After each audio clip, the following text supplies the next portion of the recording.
Sino maniniwala sa'yo na kinabang ka? Bakit ka nagkaroon ng malaking resort sa Bataan? Sino ka ba? Ha? Isa ka lang abogadong Rapid fire! merong kasabihan, di ba? Ang baboy, sabitan mo man ang sampagita, baboy pa rin. Sus Mariosep, walang basehan na non-bailable case. Ang gusto nila, mapatahimik ako dahil ang laki-laki ng bunganga ko na non-stop yung aking bangag. Hindi lang bunganga, may mga dance moves pa ngayon. Inggit lang kayo sa mga dance moves. Di sumayaw na rin kayo. Join us in bangag. Complete with the facial expression, bangag. Di ba? Bading na bading ang dating, di ba? Di ba yan, ha? Ngiwi. And butod. Di ba? Ito mga gagong ito kung magsalita eh. Well, alam niyo po, magsama-sama na kayo dyan sa DOJ. Mag 500 na utak pa kayo, hinahamon ko kayo. Sige, subukan niyo akong kunin. Dahil nakaukit po yan, karapatang pantao po yan. Lalong-lalo na kung obvious na obvious yung ginawa ninyo na walang kaebidensya, dinawit niyo ako. Akong akala niyo wala kayong pananagutan, ha? Hindi kayo dyan forever. Pag natapos na ang inyong panahon, babalikan ko kayong lahat. Ididimanda ko kayo lahat ng malicious prosecution. Pagbabayarin ko kayo ng danyos, itaga nyo yan sa bato dahil sa ginawa nyo sa akin at sa aking pamilya. Walang forever.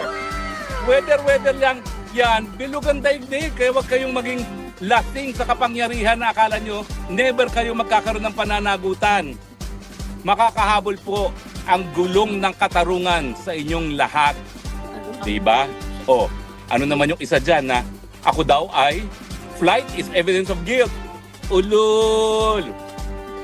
Flight daw is evidence of guilt. Aminin mo muna, estudyante mo nagpawalang bisa sa'yo. Sinungaling ka to the nth degree. Nung tinanong, I don't remember. Don't remember. Part-time teacher ka lang dyan eh. Alam mo yung biik, Nora? Bakit lagi nakayuko yung biik? Maliliit yung mga anak ng baboy. Alam mo kung bakit nakayuko? Nahihiya sila. Nahihiya sila dahil nanay nila baboy. Tapos pati tatay mo baboy. Ito mga gagong ito kung magsalita eh. Nagsasalita ng hindi totoo. Kaya sinungaling eh, no? Si Rockwell. Sinungaling. Tantado. Talagang mga ugok eh, no? Kengkoy eh. Ang masasabi ko lang dyan kay Rockwell, wala bang pinakamaganda niyan eh kung hindi humarap siya, di ba? At saka, sino maniniwalang gago sa'yo? Yung mga gago maniniwala sa'yo. Wala daw kaso.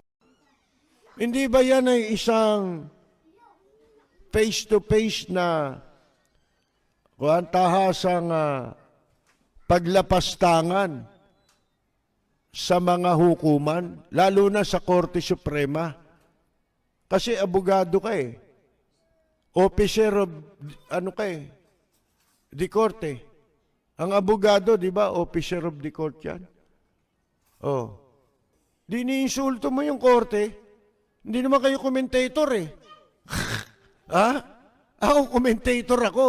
Pwede akong magsabi. Di ba? Bilang isang mamamayang Pilipino, pwede kong sabihin kung mali ang desisyon ng korte o hindi. Kayo hindi pwede. Kasi abogado kayo. Kaya kayo, dapat kayo, disbar kayong lahat eh. Nako, may kapangyarihan, disbar ko kayong lahat, mga hayop kayo, salot kayo ah. Salot kayo. Binababoy ninyo ang rule of law. Hindi ba? Hindi malayang talakayan yan. Hindi mo pwedeng sabihin, pwede mong i-exercise ang karapatan ng isang karaniwang tao. bilang isang abogado dahil ikaw ay officer of the court. Maliban na, halimbawa, may paglapastangan talaga sa batas na ito'y makakasama sa interes at kapakanan ng bansa mo, yun pwede. Kung non-partisan ka. Partisan kayo eh. Oh, hindi ba? Partisan kayo eh. Kami pwedeng maging partisan, kayo hindi pwede. Oh, sino maniniwala sa'yo na kinabang ka? Bakit ka nagkaroon ng malaking resort sa Bataan? Sino ka ba? Ha? Isa ka lang abogadong dating pakalat-kalat, di ba? Pasigaw-sigaw sa karsada. Oh, di ba? Gago.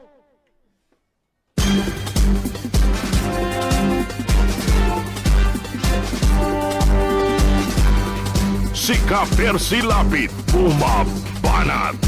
Lapid Fire. Katulad nila Chupasio, di ba? Si Chupasio, yan ang style niyan eh. Pag may pera, yan ang mga yan ang trabaho niyan.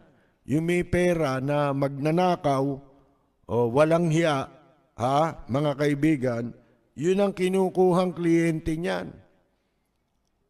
Talo naman siya lagi. Wala pang naipanalong kaso. Kasi gustong-gustong mabigyan ng pwesto sa gobyerno. Abogado siya ngayon ni Arnolfo Tevez Jr., mga kaibigan.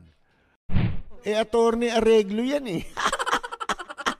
Mga kaibigan, yan si Attorney Chupasio, mahilig magkakanta yan. Mga kaibigan, alam niyo, may mga alagang bakla yan eh. Yung sa showbiz, yung mga pasulat-sulat dyan ng kung ano-ano. Binibigyan niya ng pera yan. Kinukurap niya para ipakilala siya sa mga celebrity, ganyan. Hindi ba nung araw inakusahan niya nung nanay ni, sino yun, Binene? Bea Binene, ang bata pa ni Bea Binene noon. Yung bubot na bubot pa. Ewan ko kung ano balak niyang gawin. Mga kaibigan. Yan, pagka yan, pagbilog ang buwan, mga kaibigan, kakanta yan. Meron daw siyang show. Dati doon sa bar ni Richard Merck, natawa ako eh. Parang si Shrek Parang pinitpit na na Shrek. Di ba? Kakapiranggot eh. At yung pantalon malapit na sa dibdib niya eh. Yung bewang ng pantalon, malapit sa dibdib. Ang taas, pareho sila ni Jinggoy.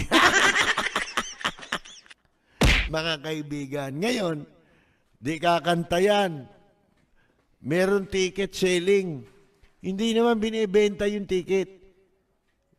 Kakausapin niya yung mga nakakakilala sa kanya.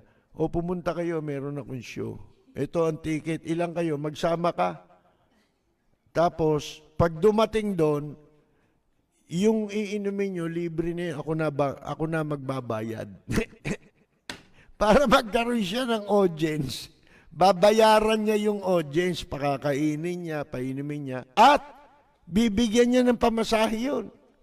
Pauwi. Hayop na concert yan.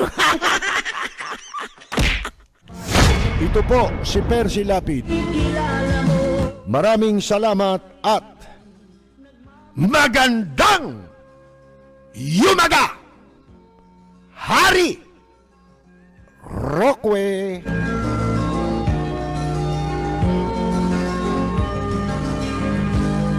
Ang bayan ko'y punong-puno ng yaman. Bakit ito'y kailangan pang iwanan?